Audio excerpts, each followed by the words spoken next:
One of the responsibilities and pleasures of being a congregational rabbi is telling the stories of the congregation.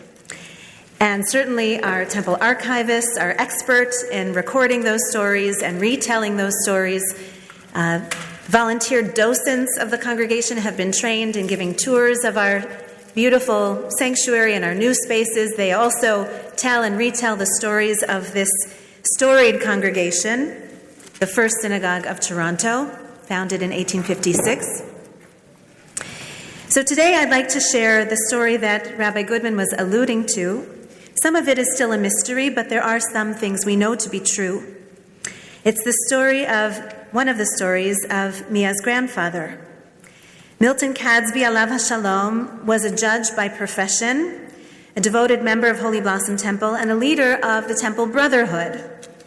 When Milton was a young lawyer, he and Rabbi Plout arranged for the Reverend Dr. Martin Luther King to speak from this bima.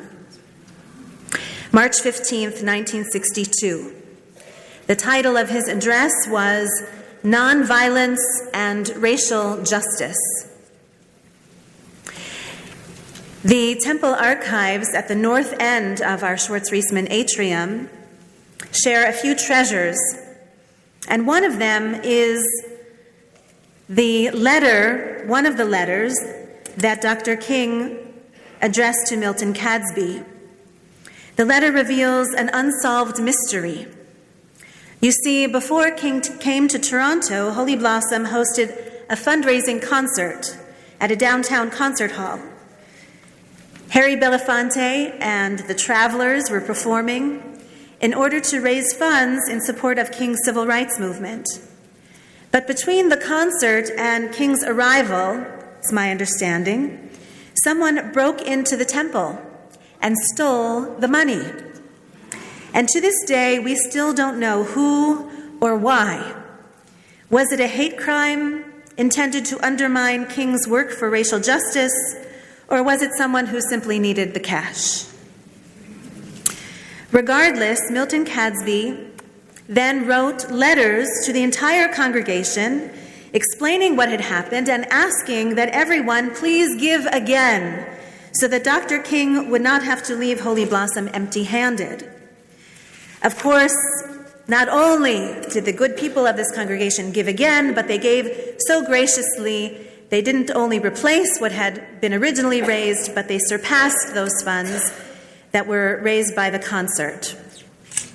And in this letter, which we treasure, Dr. King wrote this: Dear Mr. Cadsby, I am in receipt of your very kind letter bringing me up to date on the recent developments of the Martin Luther King Fund in Toronto. First, let me say how deeply grateful we are to you and your associates for this very generous expression of support.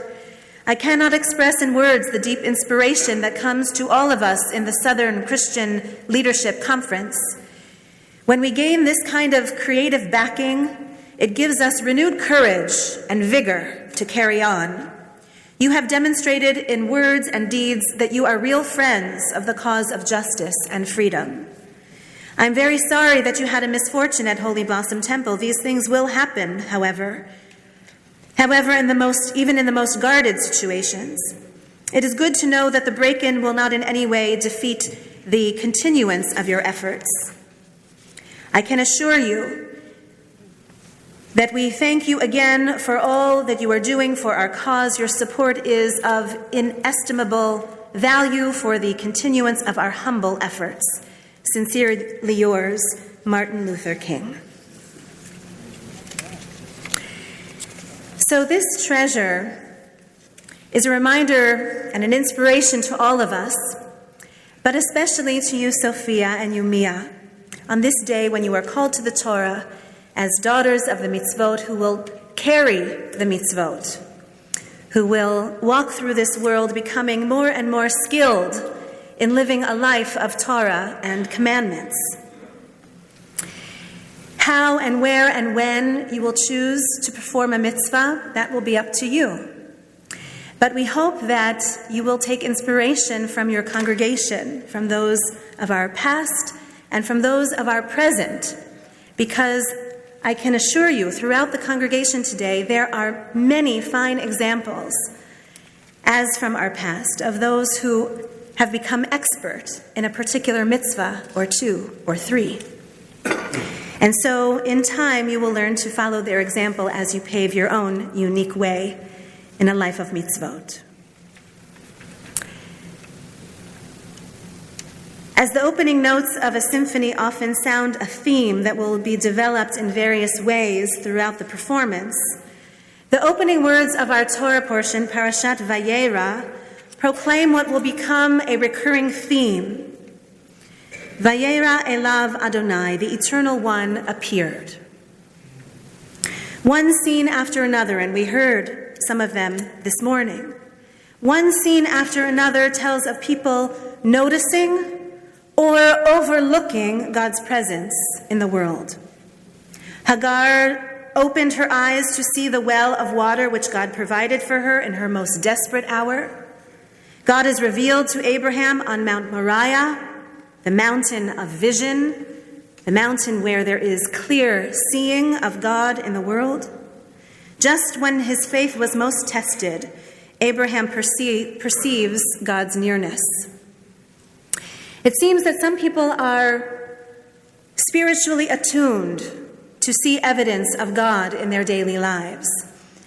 Others, sharing those very same experiences, are somehow blind to the divine presence. Throughout our parasha, we read that God appears sometimes directly and sometimes in the guise of an angel. What is an angel? Perhaps a better translation of the word malach is an agent of God. The Hebrew word for angel, malach, Rabbi Harold Kushner points out, is related to the Hebrew word melacha, which means a task. An angel is a physical manifestation of God's will and God's concern for the world. A human agent is God's manifestation on earth when a specific task, a sacred task, can be taken up. And we notice a pattern in this week's Torah portion which helps us to notice the patterns in our own lives. It seems in Torah that once the sacred task is complete, that angel disappears from the story, never to be heard from again. This week I officiated at 4 funerals, Monday, Tuesday, Thursday, and Friday. 4 very different people, 4 very different life stories. Joanne Steinberg, Aleha Shalom, was all about relationships.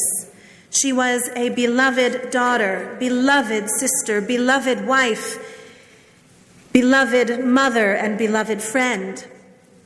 Arnold Getz, Alav HaShalom, was a veteran whose life and whose death were both shaped by his service in the Vietnam War.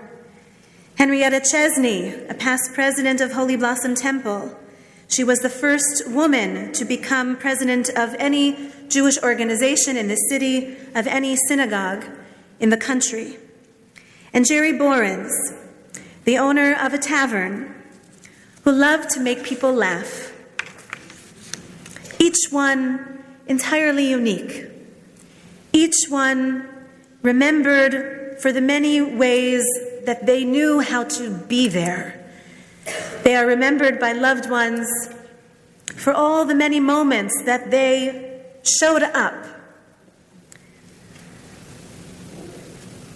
We are remembered for our deeds, and more than that, we are remembered for our presence. They say 95% of Jewish life is showing up, just being there, putting ourselves in the right place at the right time to do the right thing, showing up at a Shiva home to help make the minyan, showing up for the early morning shift at Out of the Cold, showing up for a fundraising event, not because you want to be seen, but because you want to stand up for the worthy cause you believe in, showing up for that perfect 20-minute visit to visit a friend who is sick, not too long to tire them out, but just long enough to bring a little lift, a little attention, a little gift. We learn this example from God in this week's portion when God showed up. God appeared, Vayera. God appeared to Abraham when he was recovering from illness. These are the many ways that we show up. There are many ways that we show up in the world. This week I learned about them from these 4 funerals. One showed up again and again as a cherished friend. One showed up above and beyond the call of duty as a soldier. One showed up well into her 80s and beyond as a leader of the Jewish community. And one actually showed up as a clown to bring good cheer. Each one an emissary of the divine. When we say she was an angel or he was a God sent, it doesn't mean that they were saintly. It doesn't mean they were perfect. It doesn't mean they were heavenly or otherworldly. When a Jew says he was an angel or she is an angel, that's a way of saying this person has come and gone from the world with a sacred task. This person lives on earth with a sacred mission, with a God-given sense of purpose. And after they have left this world, we see that their unique task has been fulfilled. At least their part in the unfolding of human history is complete and their job is done. That is why it is our custom to cut the tzitziot of the talit, which one is buried in. The tzitziot represent the 613 commandments, and so by cutting them, we say, your work on earth is done. Your commandments are complete. And so now you can rest. Who were the angels? Who were the malachim in 1962? In that story I shared with you, I believe Dr. King was much more than a human manifestation of God on earth. King was a prophet. But there were many angels accompanying him along the way. Milton Cadsby, and all the good people of the congregation and friends of the congregation, friends of the cause of freedom who showed up for that concert, and then all the good people who gave again when they received Cadsby's letter, and all the good people south of the border who stood on the front lines of the civil rights movement, who put their lives on the line, who marched and protested and testified in courthouses and lobbied in houses of government. Also the journalists who documented the stories and told them in newspapers and on radio and television. Who are our malachim today?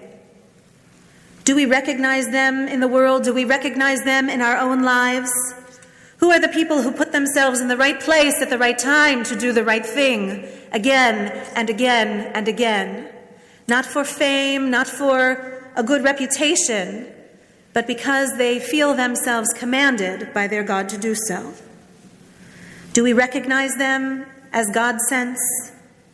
Do we acknowledge their presence and express gratitude for them as they are emblems of God in the world?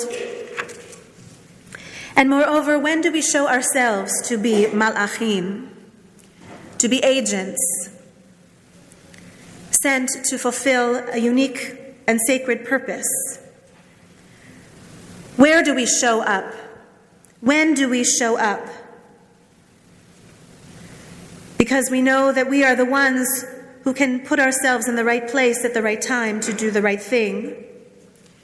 When do we feel ourselves duty-bound and God-sent?